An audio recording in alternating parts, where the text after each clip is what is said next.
Hi, welcome to Season 2 of Chillin' with Ice. I'm your host, Lori Fetrick, also known as Ice from the hit iconic show American Gladiators. Chillin' with Ice is a show where we have real one-on-one conversations with athletes, lifestyle gurus, and pop culture icons. We cover everything from 90s classic to recent trends and so much more. I really want to thank Cannabis Talk 101 with Blue and Joe Grande, the world's #1 source for everything cannabis. If you're looking to hear great stories from people who work in the industry or just use cannabis as medicine and it has changed or saved their lives, Cannabis Talk 101 is a must-listen-to podcast. Check them out on all social medias at Cannabis Talk 101, and you can also see their magazine at CannabisTalkMagazine.com. Welcome back to Chillin' with Ice, and I am so excited today because I am in my new home. I have a gentleman sitting here today who's going to do a little interview with me. This is the one and only Joe Grande.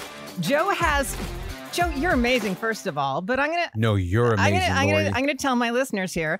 This man has been in radio since 1992. I asked him how long that was. He couldn't count back that far, so we're just going to go with 1992. I mean, that's when I started. Hey, you know, I mean, you're asking when I started. This is when I started. How many years? You know, but it's better this way because when the listener listens to this and it's 2025, there you go. You could always go back to 1992. 1992. He started Cannabis Talk 101 about 5 to 6 years ago with the other gentleman, Mr. Blue. Mr. Blue, who's the CEO, mastermind. But you also worked in some amazing radio markets. The #2 market with Ryan Seacrest in Los Angeles. Big boy in the morning show. And then the other thing, Fox Sports, NBC Sports. I mean, the list goes on. You started going through your phone just a minute ago, showing me photos, boxing. You did the last interview with the notorious B.I.G. B.I.G. I mean, Aaliyah that you wanted to look at again, blowing a candle out of my ass, going, wait a minute, let me zoom in. I just wanted to show you how crazy it was. You were crazy. And yes. I saw some of those photos from your boxing photos and those sexy photos. Yes, damn. Yes. Because I've worked out and tried to be hard at, being like you. Because people like you inspired me in the 90s. I was like, if I could be an American Gladiator, oh my goodness. Oh, you would have been a badass American Gladiator. Especially when you see me when I was big and I was like Mr. Security. Because I was head of security before I got into radio and entertainment. So I was constantly fighting. Then you see my boxing, a little bit, or like I would have loved to try it. That's why I said I used to watch it and love it, going, oh, these dudes are fucking tough. Oh my God, these girls are even tougher. Oh my goodness. So I'm a fan. I appreciate that. And before we get into this interview, I'm gonna because you're gonna actually interview me today. Yes, because this is your new platform. We're season 2 of Chillin' with Ice. And people want to know what it's gonna be about. So we're part of your new home that is honored to be hosting this. So, we're CT 101 Inc. Cannabis Talk 101. For those who don't know, we're the world's #1 source for everything cannabis. You can follow us on all social media at Cannabis Talk 101. You can check out our magazine at Cannabis Talk Magazine. Like I said, my boy Blue is at the #1 Christopher Wright. I'm at Joe Grande 52 on all social media. And you can see who we are. But we are actually a production hub as well, CT 101 Inc., that is honored to have Chillin' with Ice here at our studio and production studio, because when we first met you, we had you on our show and our platform, and you came to our facility, and we instantly fell in love. I think it was when you came behind me. And, you said it. I didn't think I busted that quick, you guys. But you know what? You just rolled up behind me, so just kind of like, hello, Miss Ice. It's like, oh, she's lesbian. Well, she's not going to mind this then, because she's not wanting it, but I want it. Let me get behind this woman. I was like, can you take that microphone out of your pocket, please? I'm like, nope, I'm happy to see you. Okay, so before we get into this, this little interview that you're just going to quiz me on, I want to know something. Please. What made you decide to get into radio? Oh, that's such a fun question. I look back at it and think of when I was at the Santa Clara County Fairgrounds, and there was an RV out front, and I used to go to the fairgrounds, and I used to Indian dance as a kid, right? So every year I would go to the fairgrounds, and when I said Indian dance as a kid, I want to just show you little Joe as the Indian boy with his Indian costume. That's adorable. That's right there, right? So that is adorable. And I used to perform there, dance there, the whole nine. And I remember seeing this RV when I was walking out one day, and a guy was signing autographs from KFRC, San Jose radio station. I was like, that's cool. One day I want to be on the radio and do that. And this is junior high, maybe elementary. Then in high school, I started doing the Daily Bulletin, announcing basketball games, the announcements for the day. And then I was ASB president in high school. And so I'm always that guy on the mic and fucking blah, blah, blah, captain of the football team, baseball team, rugby team. And then my major in college was radio, television, and film. And I got my degree from San Jose State, started off as an intern in San Jose. And I just been following my dreams ever since. Is it more fun doing your own podcast than a radio show in the morning? I've had the privilege that when I first started doing mornings with a show called The Doghouse, that was the largest rated morning show in still the history of radio. Like a number one show, for instance, has a 4.5 rating, right? And that's the number one ranked show in whatever market. We had a double-digit rating in San Francisco, the number 4 market in the country. So it was huge. And when I say huge, you've had that feeling where you walk around and people, ice, right? Yes. That happened to me a lot. More than, not every day in the Bay Area. Joe when Grande! I grew up. Oh, Big Joe, woo, woo. I have the tattoos on my back, Big Joe, woo, woo.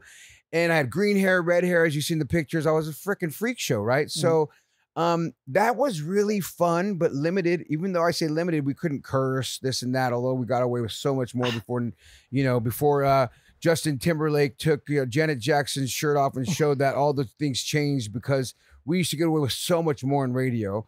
And then that really changed the whole game. But I enjoyed radio a lot. And we did a lot of crazy fun things, from the Doghouse to Big Boy to Ryan and Fox Sports, NBC, doing more just reporting. But, and when I was doing radio, like I was in the locker room for the Lakers when they won the 3-peat. I was doing the Raider pregame. I was doing, so when you say, do you miss it? There's cool things that I really did that were like, oh my God, the athletes seeing The Rock and talking with The Rock and doing this or that. And it's like going to this concert, that concert. We still now throw concerts as CT 101, Cannabis Talk 101 are doing really cool things. I mean, we had Ludacris, Busta Rhymes, and I'm still in that same kind of mix. But when you do that morning show, it's different than any other show. The morning drive is the biggest show that you could be a part of. So do I miss it? Yes. You know what I mean? There was big moments of, like I say, J-Lo comes through, Brad Pitt. I mean, you said the biggest stars, because I was in Los Angeles. Yeah. It's the number 2 market in the country. All the big A-list people came onto the shows I was a part of. And for me, one of the greatest memories of like, do you miss it? I remember going to the Laker locker room my first time, and I seen Kobe. Hey, Kobe, what up, dog? It's Joe Grande. Can I get an interview? Joe Grande? Joe! No way. I listen to you every day. I'm like, shut the, you don't listen. Like, you know what I mean? I'm here thinking. No, they do. Yeah, yes. You're in LA. So Isn't people that listen cool? to you. So it's like, do you miss that? Yeah. Now I do a podcast. Does everybody get to listen to it? Once they find out, they're like, oh, Joe, I peeped out your podcast. That's dope. Or you had ice on. That was cool. It's growing and growing. Yeah. But when you're on the radio in Los Angeles, and when I was in San Francisco, it was such a huge show. It was such a big impact, and I just love entertaining. Just like when I jumped behind you that first time, it was entertaining everybody else. Dude, I can see the smile on your face when you're talking about this. So is like, you can tell. Yeah, I love it, and I miss it. I miss entertaining, but I get to do that here on the show, and I get to help other shows and create other shows like we were doing with you beforehand. We're prepping, doing things. So I get to utilize my talents and my degrees to help everybody else around me to make more shows better, to make more things entertaining. So there's even a better gratitude I feel now, knowing what we went over. Only you and I know what we went over today, right? I feel so happy about that. I am so excited to work with you. You have no idea. Well, I'm excited for you to be a part of us, and thank you for us to be a part of your family, to deliver content to the show. So I don't know if you want to ask me another question, but I would really like the listeners to hear about what I have for you, because this is season 2 of Chilling with Ice. All right, let's get into this, Mr. As Joe we get Grande. ready for Chilling with Ice, folks, those have been listening to her. She's mostly been doing, of course, the Gladiators the first season. So how was that for you, first off? How did season 1 wrap up, and you feel about it? I absolutely loved it. I didn't think that I was going to get the response that I got. But yet on the backside of that, I'm going to say I did expect it, because a lot of people didn't know about the Gladiators themselves. And that's what started my whole podcast, is when I started doing my TikTok, people were like, oh my God, I didn't know you were, funny, or you had this personality, or you were that way. Oh, you're so funny on there too. I love it. And it started dawning on me going, wow, nobody really truly knows the American Gladiators. They know the persona of Ice and Nitro and Laser and Zap, but they don't know who we are as people. So when I started doing the interview and having them all on, I learned things about them that I had no idea. And it was just so absolutely exciting, and just getting back into that. It's like a big family. is really what And it it felt was. like a family reunion when I was listening to some of these podcasts. Yes. And I didn't realize how many of you all hooked up with each other either. Not I mean, all. you know, I didn't say all. I said I didn't realize how many of you all did. Maybe I'm not saying you did. I'm just saying listening to some of the podcasts, like, oh, such and such hooked up, such and such hooked up. And it was like, wow. Well, it's or somebody was hooking up with a listener over there, or, you know, whatever, people coming aboard. Well, it's funny you say that because when I first started my podcast, it was before the Netflix the documentary Muscles and Mayhem came out. And I knew who hooked up, and I just couldn't come out and say it yet until the documentary hit. And then I was like, okay, free for all. Open season now. Yeah, which exactly. is cool. So, and not only that, that documentary was so good, and it was just perfect timing for you to have that first season. And now, what can people expect for the second season? Oh, the second season's going to be, it's going to be so much. I wanted to say so much more funner. How was that grammar that's for great you? grammar for me. I you know, it's funnier is I remember being made fun of that exact line time and time again. Good. What? It's not funner? It's not more funner? This It's is way way more more fun. funner. Exactly. See? Totally, High five on dude. that one. I do that all the time. It's like part of. I think that should be American lingo. It should be in the dictionary. Funner. And right? more funner. More funner.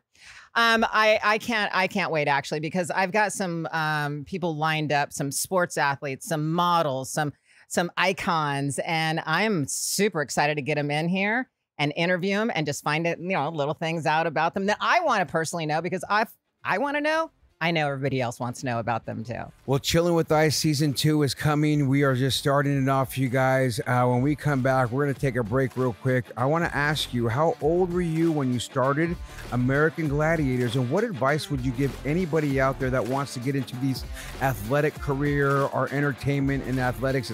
It's not Cannabis Talk 101. I'm sorry. Oh. It's Chilling with Ice. We'll be right back with Lori after this break. You know, with the holiday season just around the corner, you may be looking for some wholesome, convenient meals for your jam-packed days. Factor, America's #1 ready-to-eat meal kit, can help you fuel up fast with chef-prepared, dietitian-approved, ready-to-eat meals delivered straight to your door. You're going to save time, eat well, and stay on track with your healthy lifestyle. All you need to do is head over to factormeals.com/icebaby50. Use that code, and you're going to get 50% off on all your meals. That code again is icebaby50 at factormeals.com/icebaby50 to get 50% off. Welcome back to Chilling with Ice. And Joe, you have some questions for me, and I'm actually, you had, I don't know, how old was I? Yes. I mean, here we go. Question number 1. The listeners want to know, how old were you when you started on American Gladiator?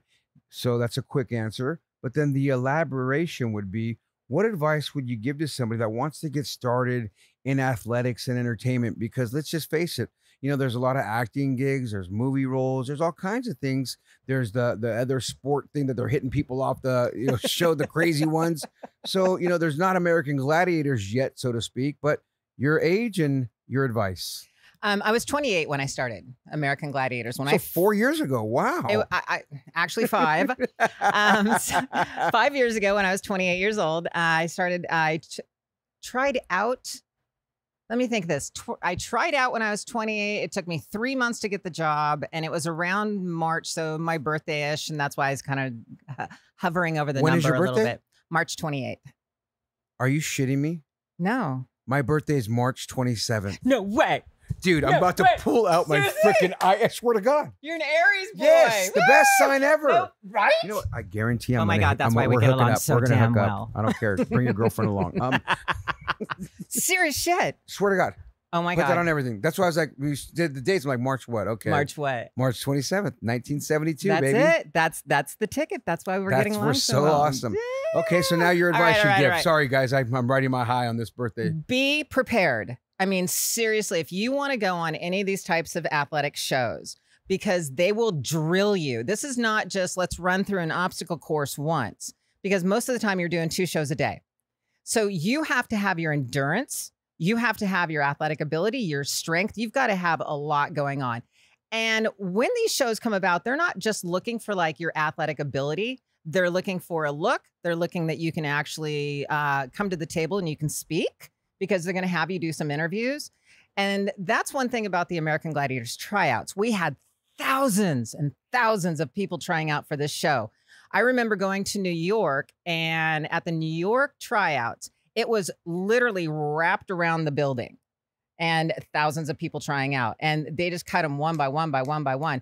You had to do a 40-yard dash. You had to do pull-ups. You had to do push-ups.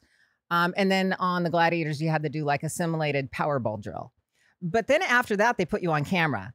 So they were like, so tell us a little bit about yourself. And you just, if you... all winded and beat up already, damn near. Absolutely. They wanted it at the very end. You were winded. You were exhausted.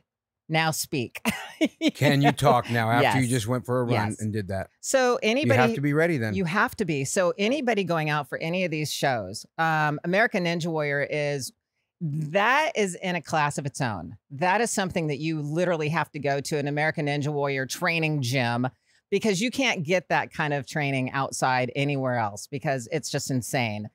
I love that show, by the way. Well, I like the host too. Both of those guys are great. You know, the show came off of our show. That's just I'm one sure. big. Everything it's one has, big yeah. eliminator. That's all Yeah. it is. I And mean, it's great brilliant. because you just see people, you ride the stories, you ride their run, and then you see the young ones, and you see the guy with the fake leg, and Yeah. this guy and that. I get so drawn in. My family, we've done it with the kids where I put obstacle courses around the house and like, okay, who's the Ninja Warrior here today, Yeah. guys? It's just such a fun one. And then there was the Titans, which was the Rocks, right? I believe. Oh, right. Yeah. Yes. And if you watch any of these shows, they do drill you. You have to be in shape. You have to be strong. There are so many elements that come across the table, but at the same time, I always encourage people to try out. It's like, just go for it. See if Yeah. you've got what it takes to be the best of the best, because that's what it boils down to. We want to know who the weekend warrior is, the best of the best. That can go out there and bang. I had seen another question that we had, and I got this because, like I said, we had you on our show, and then we did some research. What do you guys want to ask her? Somebody asked, what was your contract like? And what type of advice would you give to somebody that's negotiating their Oh, dear first God. entertainment contract? That's an interesting subject, because do I dare say we're still dealing with it today? You know what's funny is we didn't talk about this, nor do I know. I could only imagine it was the first of its kind. They didn't have it pre-set up. I mean, let's just look at Major League Sports now. How many people still sit out? Contracts are a monster to deal with. There's a writing contract. There's this contract. They're all different to deal with, but this is the first show that of its kind. Yeah. What is the athlete worth? Yeah. To bang and possibly kill yourself. And no insurance. By the way, we had no insurance. So that's part of the whatsoever. contract. That's No part insurance. of the contract. Wow. You know? Do you want to sign up for this? You have no insurance. You could possibly die. Absolutely. Did And it say that in the contract? yes. And you cannot sue them. 100%. If you die, you or your family cannot reap benefits. Cannot. And you said that was good. And well, here's the thing. And you never sign a contract because, well, first of all, they're illegal today. But we signed a contract, and it's in the contract, and the word is in perpetuity. Perpetuity for life, literally for life. No matter if your hips are hurting later in life. Here's my question. My question is this: whoever signed those contracts back in the day, they can't hold up to today. There's no way if we went to court that contract can hold up in court today. Can Times it? have changed, right? Everything has changed. So our contracts, they blew chunks. Was it one page? 2. 2 pages. That's it, dude. That is so awesome. 2 pages. And it's so vague. It's so vague. You just you look at it and go, really? Let's go into this. So there are certain things we are still dealing with today. We know that we cannot use the logo. We're cool with that. We can, the American Gladiator logo is owned by the gentleman who did the 30 for 30. He literally does not like any of us because apparently we made him look bad in the 30 for 30. But yet here's the thing that he has to understand. Because we told the truth? Here's the thing he has to understand is our Muscles and Mayhem documentary saved his ass. I mean, because it really put the American Gladiators in a good light. You know, people were actually excited to watch it. They were like, oh my God, I didn't know so much was going on. This is so cool. When they watched the 30 for 30, they were like, oh, that sucked. Wow, he sucks. Wow, the show kind of sucked. I mean, it was terrible. So we brought it back to life. No, Netflix did. And not only that, it also led me to go to eBay and grab this beautiful American Gladiator of the lady that I went behind called Ice.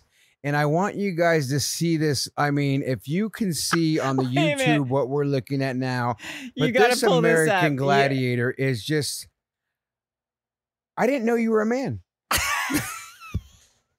I mean, yes, you're buff looking and you're buff as can be, but the face, I don't remember your face and your hair looking this crazy. You were way hotter than this. Dude, check it. First and foremost, I never really looked at the face of this doll. That's what I mean. This face of this doll is ridiculous. It is the ugly. Look at this thing. First, okay, it's as bad as toys could be made back then. If you're on Spotify and you're listening to this, please go to the YouTube. You got to watch this. It looks as though they took even just the male dolls and they slapped a little makeup on it. Look, what's going on with the left eye? It's like drooping. It looks like you have 2 lazy eyes and you got punched in each cheek. And then not only that, look at the blue. The makeup is just like so beyond, and your hair is just as crazy. The blue eyeshadow. It looks like Connor's hair. Oh my God. And that's terrible.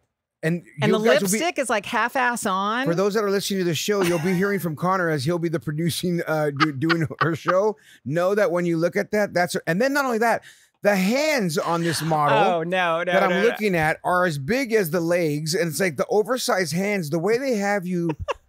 I mean, I didn't open it up, but I can only imagine if you pull these hands together and you put them like this. And they'd be like this. They are going like if you're holding something to your mouth. Large. And trying to suck down a banana tree maybe or something, because it's like, why do your hands are like that? Okay, it's supposed to be holding on to the jousting stick, but the way it doesn't look like it's holding on a jousting stick, but I mean, the ugliest doll I have ever seen in my life. Folks, order yours on eBay right now. Find it, American Gladiators, Ice Baby. Oh, I love it. Did you ever do anything with Vanilla Ice? No, I want him on my show. You need to have him on. I want Vanilla Ice on my show. I'm going out and I'm asking right now. I've got to get him on my show. I think I have a couple plugs. I can help with that, I think. Beautiful. Yeah, I definitely think I can do that. Okay, well, now that I talked about this, we talked about that. Question number 3. How did your relationship with the producers and content owners evolve over the span of the show? The producer, I mean, over the show, we had, it seemed like we had a different producer every year, to be honest with you.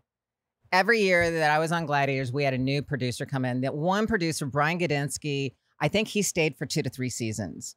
But other than that, every time I showed up, there was a new producer at the door. Was it something that you had to get in their good grace so that you could be on and get more time? Or did it get like, okay, you do this, you do that, that's your specialty? How did they determine what event you were doing? It wasn't even necessarily a specialty. I think what they did is they tried to equally give the games out. They really did. So we filmed 2 shows a day. So let's say I do Joust one day. The next day, Zap does Joust. And then the next day, Diamond does Joust. They tried to actually put them equally out there because let's put it this way. Realistically, 5 girls, 5 guys were all fighting for that airtime. You know, everybody wants to be on the air as much as possible. So if we went in and we saw, like, if I had Human Cannonball and I hated Human Cannonball and I'd want to give it to somebody. I'd be like, Zap, you up for it? And she'd be like, no. And I'd be like, okay. Oh shit, I got to do it again. Yeah. There would be times that we would try to give events away and other people were like, nah, I really don't want to, you know, but towards the end of, let's say, the filming session, that's when everybody was like, give me your events, give me your events. So, but the producers, it wasn't about being in their good gracious. It wasn't about, kissing ass. It wasn't about anything like that, because when we came in, we already had the schedule, and yes, the more popular gladiators got, I want to say maybe a little bit more airtime. And that's more, I would say more interviews. Really? Yeah. More interviews. Well, that's a good thing. Yeah, absolutely. Speaking of more interviews, you're going to have a lot more interviews on season 2 of Chilling with Ice. When we come back, I have a question that I want you to think of right now, because most of your fans listening to you know that you're gay, lesbian, whatever the correct term is for people that want to use. But you came out in an early stage in the 90s. And, somebody out there listening today, what advice do you give young people exploring their sexuality? Because let's just face it, we just had our first basketball player come out. You know what I mean? You were an American Gladiator. You're a woman. You just think it was easier because you're a woman. But there's a lot of people that deal with it that are women that maybe not even are in sports, and you're listening to her because you just are into her and you're not out of the closet. You know, we call it the green closet on Cannabis Talk 101, but this is Chilling with Ice. We'll get that answer right when we come back.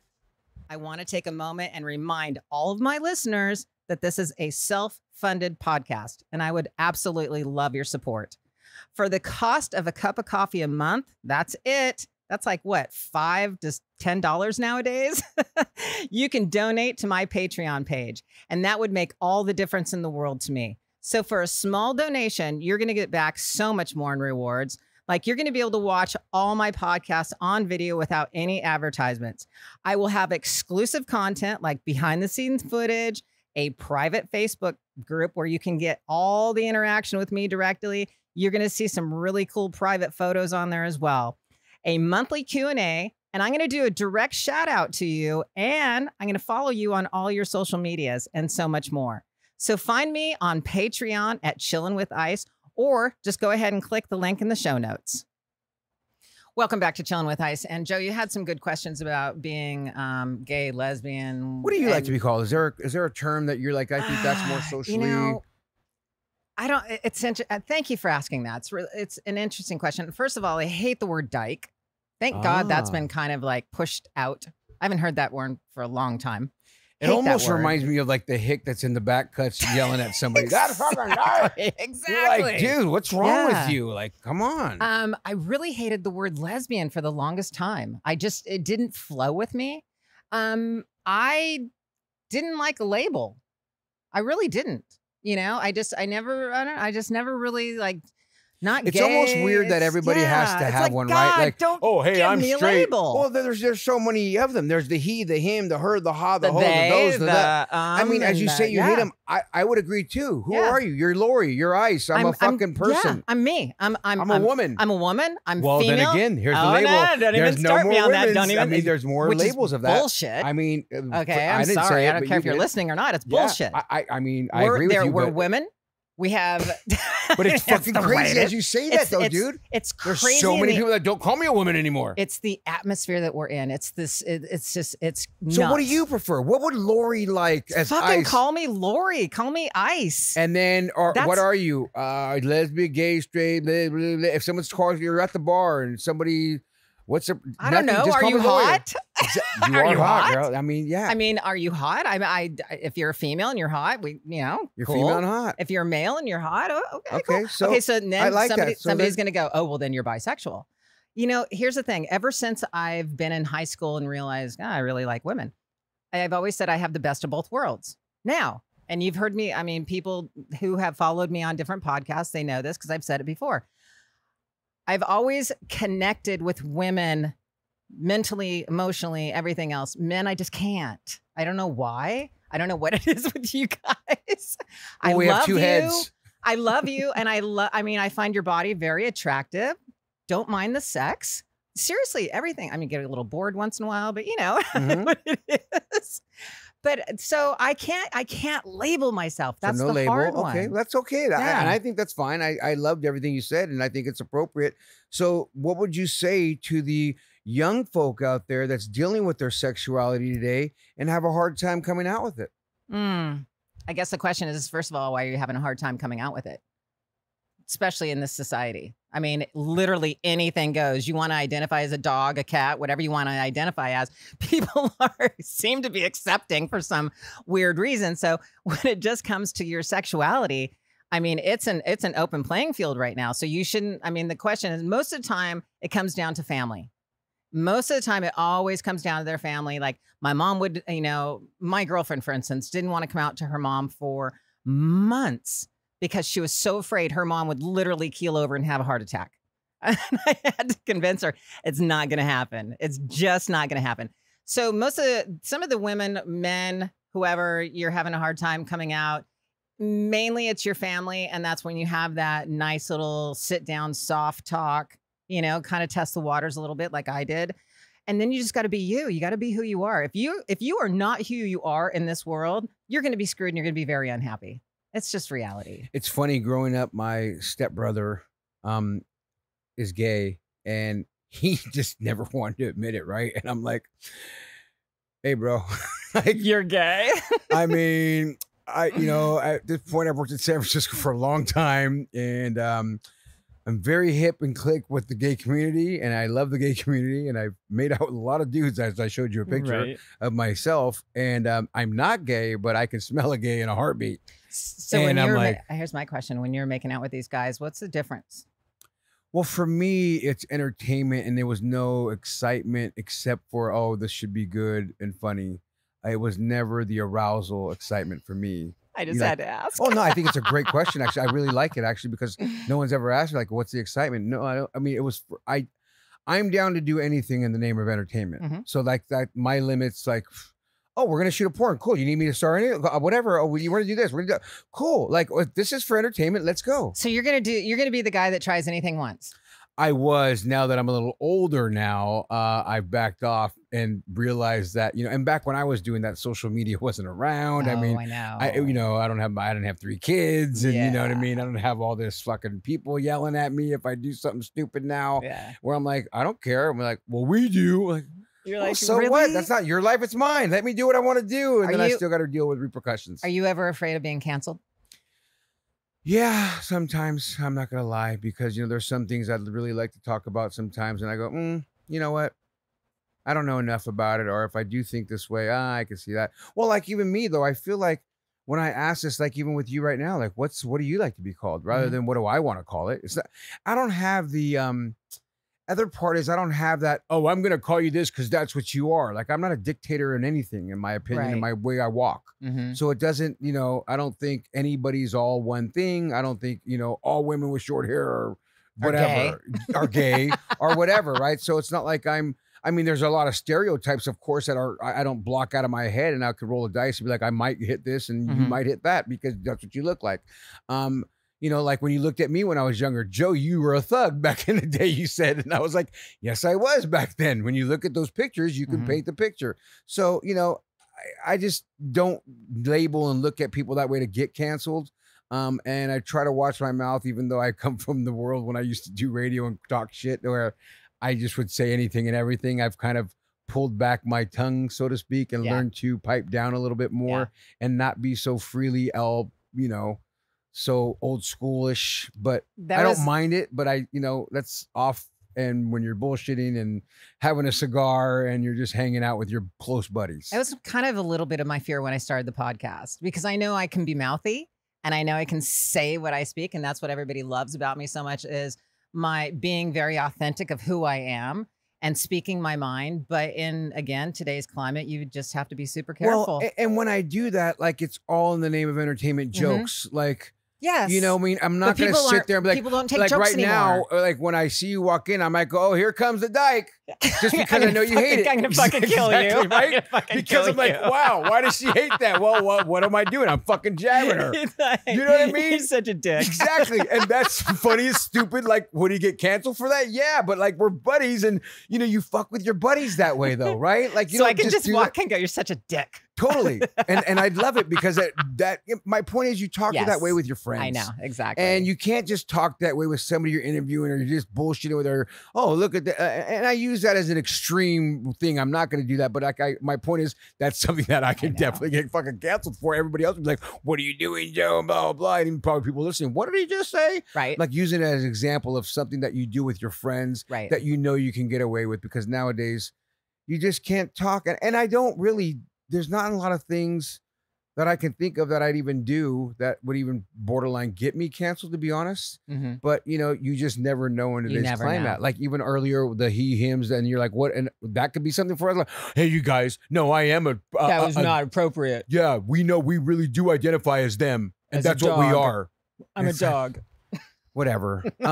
Next question for you, Lori. Ice and Chilling with Ice season 2 is coming. Well, she'll be interviewing tons of different celebrities, tons of different people in the, world of entertainment and health and fitness. So I can't wait for you guys to listen to this. And as people thought about you and think about the Gladiators no longer being here, when the show ended, was it as you expected? Or did it just end and you were like, what happened? No, it did not. It did not end the way we expected it. I expected at least maybe a phone call, And So you didn't get a call? No call, no nothing. You just never got the call to come to the next show? No, nothing. So literally if they called nothing. you tomorrow, oh, the next show's tomorrow? Right, exactly. I'd be like, damn, 35 years later, I'm rocking. I'm ready to rock it. Let's go. Yeah, we had no idea. We were doing the live show, by the way, down in Orlando, Florida. And so we were doing that like 5 nights a week. And I used to go a month and play down there for about, on the live show, come home a month, go a month. And so I was down there, and all of a sudden we walked up to the studio. It wasn't even a studio. It was a live arena, and there was chains on the door. Wow. And nobody showed up to unlock those chains. And we all stood in the parking lot going, what the hell's going on? So, I mean, I know a lot of my listeners have heard that story before, but yet at the same time, I think the reason why you're hearing it so much is because of the fact there was never any closure. I never had closure on the show. None of the Gladiators had any closure whatsoever. So that's one of the reasons why we actually want to get together and do a reunion show, to be honest with you, so that we can actually have some damn closure on the show. And as you say that, another question was, how long did it take you to find your new role in society after American Gladiators was over? Because you didn't know it was over. So you didn't know if it was going to end 1 year, 2 year. What am I doing? Am I going to be a real estate agent? Am I going to be a fucking fitness instructor? What is my new role in life? How was that for you to even deal with? It was extremely hard to deal with it because there was nothing on the horizon that I could go, okay, this is, it's planning your life. Your basically. 2-page contract didn't have it all labeled. 2-page contract. You couldn't refer back to the 2 pages and go, hey, wait a minute, let me look through this contract and figure out what our next gig is. Nothing. It didn't have dates. It didn't have from this date to that date, literally nothing. It was such a, yes, you did. It was just like nothing. Yeah, that was funny. That was good. Damn. Yeah. What was that like for you? Because I can only imagine all of you guys like, not knowing it's over. It was at the top of the ratings in the 90s as the biggest show. You're athletic. You're still working out. You got to be the kings and queens at every gym you go to. You're working out in Los Angeles at Gold's. You're a freaking celebrity there, for God's sakes. And then it's like, hey, when's the show coming up? Hey, what are you doing next? Hey, what are you doing next? You're like, no idea. We were constantly doing personal appearances and things like that. So we were all in communication with each other. And we were also in communication with like the management side of the show. So we would constantly be picking their brain because we knew that the show, if we were filming the following year, it would start, I want to say March, April, May. I want to say around May. Okay, so May is when it would start. So as we were leading up to May, we would hear things, obviously going into the office, doing our personal appearances, getting this, getting that. We'd be like, okay, so they would either be talking about the show coming up, or talking about the live show, or talking about the tour that we did. But I think what happened is after we got done doing the actual television show the very last year, we went directly and started doing the Orlando live. So therefore, we didn't really go back to the studios. And so we lost communication with a lot of the producers and the management and things like that, because we were all doing the Florida live. And I think that loss of communication was pretty key to not knowing anything else that was going on in our career, because of the fact that that was the only way that we knew. So you're right. I didn't know whether to be a real estate agent, to go out and start my own fitness company. It was at the last minute that I went, oh shit, this thing's not starting up. I need some money to pay my mortgage. I better go start bartending. So you went back to bartending?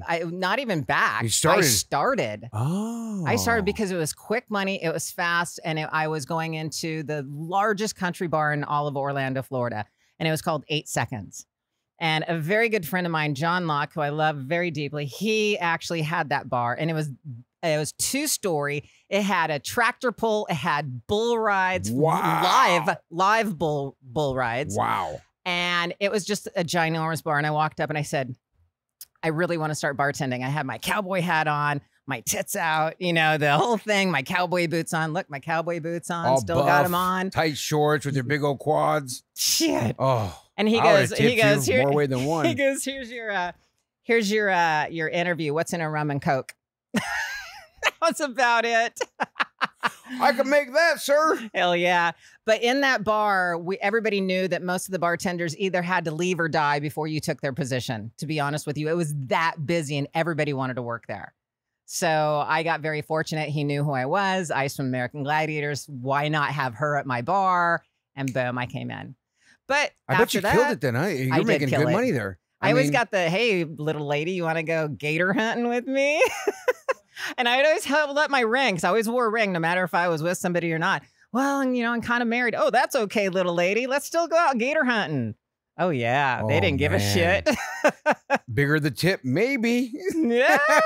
How big of a tip you leaving there, cowboy? You got there, cowboy. So we had a good time. That's fun. So what else did you do after that? After bartending, I actually opened up my gym. I had a 10,000 square foot gym in Orlando, Florida. Wow. I know. And then when did you move back to California? When I knew that I had to hold the business for 5 years in order to get the books underneath me so I could sell it. I was not going to walk away from that gym. Right. I hated living in Florida for 5 years. It was supposed to be a very small, short time gig, but with the humidity, the flying cockroaches, and everybody working at Disney, and I was so used to seeing mountains that I just couldn't wait to come home. So I had my gym for 5 years, sold it, came back to California. At that point in time, I opened up a tanning salon, had the tanning salon for 5 years, turned around, did the same thing, sold it, make some money. Then went into real estate. Entrepreneur. Oh, I loved opening up businesses and selling them. I loved it. Loved it. And nowadays, I wouldn't touch a brick and mortar business right now. Oh, they're so hard. And the areas and the cost and everything else.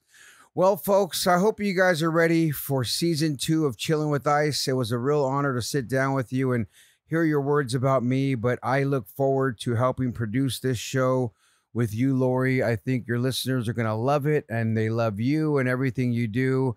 And once again, tell them what they could expect on season 2 coming up. Season 2 is going to be so much fun, especially being here at Cannabis Talk 101 in the studios. These guys, you guys are so professional. I love my producers, my new producers. Thank you so much. Connor and Daniel over there. Connor and Daniel. Connor, we're going to be talking. You know that. That's like Ren and Stimpy over there. And with all the different interviews of sports, I have so many athletes lined up that I can't wait to get in here. I want to know their pivotal moments. I want to know how they tick. I mean, I know how I worked, but everybody is so different. So I love those moments when I get to interview them and, find out how they tick. Right. Some of the icons out there, some models out there. So yeah, season 2 is going to be a great year. I'm super excited to be here in my new home. Thank you so much for taking me under your wing, and I'm going to make you proud, and this thing is going to blow the fuck Well, this is your show, so wrap it up. Thank you so much, you guys, for being here with us for Chilling with Ice, and until our next episode, peace out, have a great day, and we'll see you soon. Thank you so much for listening to Chilling with Ice. And don't forget to hit that like button, subscribe, and share wherever you listen to your podcast. Remember to follow us on Patreon and YouTube at Chillin' with Ice. And on Instagram and TikTok, you can follow me at lori.ice.fetrick. I look forward to chilling with you next time here on Chillin' with Ice.